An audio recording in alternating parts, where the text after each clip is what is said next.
배를 보고 우린 뭐라고 합니까? 선박입니다. 선박인데 이게 작은 배도 있고 큰 배도 있기 때문에요. 선박 중에서 20톤 이상이 되는 선박이 있어요. 이것은 등기하도록 법률에 정해져 있습니다. 선박 등기법이 있습니다.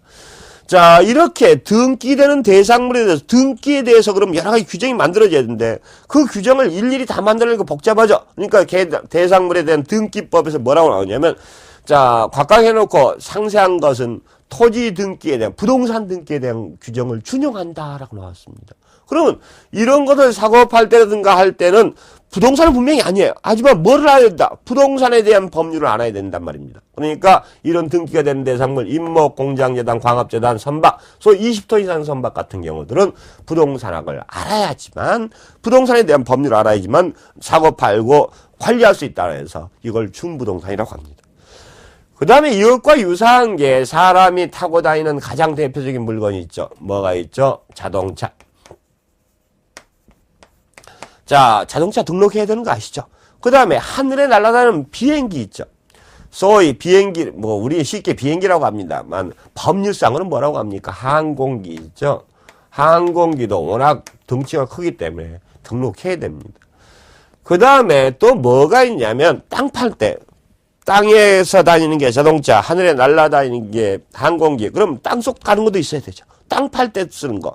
자, 그게 바로 건설기계다라고 합니다. 옛날엔 중기다라고 했어요.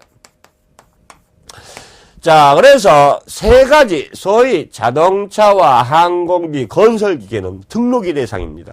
이런 등록이 대상 물건들 자체도 이것도 등기하고 똑같은 거예요. 그래서 관련된 규정은 부동산 등기법 규정들이 많이 원용됩니다. 그래서 이것도 준부동산이라고 합니다. 자, 그 다음에 등록 대상인 권리가 있습니다. 등록 대상인 권리로서 가장 대표적인 게 광업법에 의해서 광업권이다라는 게 있습니다. 광업법에서 광업권이라는 것은 뭐냐면요. 어떤 광물을 채굴할 수 있는 권리입니다. 여러분 생각에 내가 땅을 가지고 있다. 땅 속에 금덩어리가 묻혀 있다. 금 광물.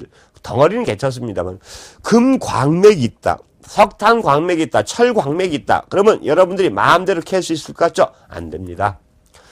토지 소유권과 별개로요. 땅 속에 있는 광물을 캘 수 있는 권리는 광업법에 의해서 광업권을 설정을 받아야 됩니다. 그래서 여러분들 임야 같은 거, 큰 임야 같은 거 가지고 계시다 보면 그런 일들이 벌어지는 경우가 있어요. 어떤 사람이, 자, 이 땅에는 내가 광업권을 설정했기 때문에 마음대로, 당신 땅 못 팝니다. 땅을 파다가 그래서 그런 데서 땅을 팔려면요. 반드시 어떤 승낙서를 받아와야 돼요. 누구한테? 광업권자한테 가서 땅을 파면다가 광물질이 나오면 광업권자한테 주겠다는 그런 승낙서 안 받으면 절대 건축허가 같은 게 안 나옵니다. 이게 광업권 때문에요. 자, 그 다음에 이건 땅 속에 있는 여러 가지 물건들, 소위 광물을 채취할 수 있는 게 바로 광업권이에요. 그럼 바다 속에 있는 여러 가지 물건을 채취할 수 있는 권리는 뭘까요? 뭐죠? 바로 어업권입니다.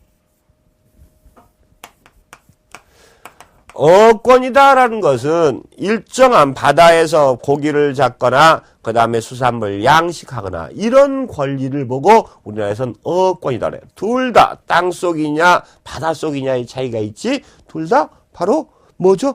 어떤 물건을 채취할 수 있는 이쪽은 과학물 이쪽은 해산물 채취할 수 있는 권리가 바로 어업권입니다. 이런 것들은 굉장히 중요한 권리예요. 그러다 보니까 이걸 사고 팔기도 하고요. 이걸 저당 잡고 융자를 받기도 해요. 그러다 보니까 어떤 등록을 하도록 되어 있습니다. 등록해놓고 복잡해지면 무슨 법을 적용한다? 바로 부동산 등기법을 준용할 수 있도록. 소위 민법에서 토지에 관련된 규정을 준용할 수 있도록 이렇게 법률에서 정하고 있습니다. 자, 그럼 몇 가지? 준부동산은 임목, 공장재단, 광업재단, 선박 4가지, 그 다음에 자동차, 항공기, 건설기계 3가지, 넷셋, 둘이네요. 소위 몇 가지? 9가지를 보고 우리는 뭐라고 한다? 준부동산이라고 하고요.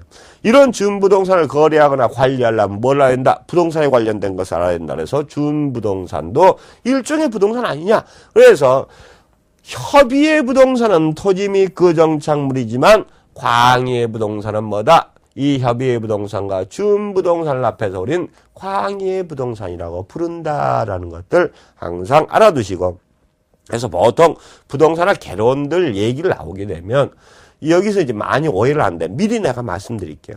뒤쪽에 쭉 얘기를 하다 보면 부동산 학자들이 부동산이다라고 얘기하면 뭐를 얘기할까?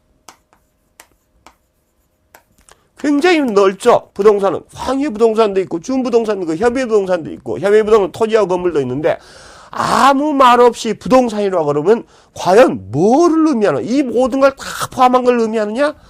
이게 저기에 따라 틀려집니다. 각각의 이론에 따라 틀려져요. 지금 현재 부동산을 따지고 보면 토지도 있고 뭐도 있죠. 건물도 있죠. 그 다음에 또 뭐도 있다. 준부동산도 있습니다. 또 이 건물도 뭐 주택도 있고 그 다음에 상업용 부동산도 있고 공업용 부동산도 있단 말이에요. 자, 이렇게 복잡한데 부동산 학자들이 아무 말 없이 부동산이라고 하면 과연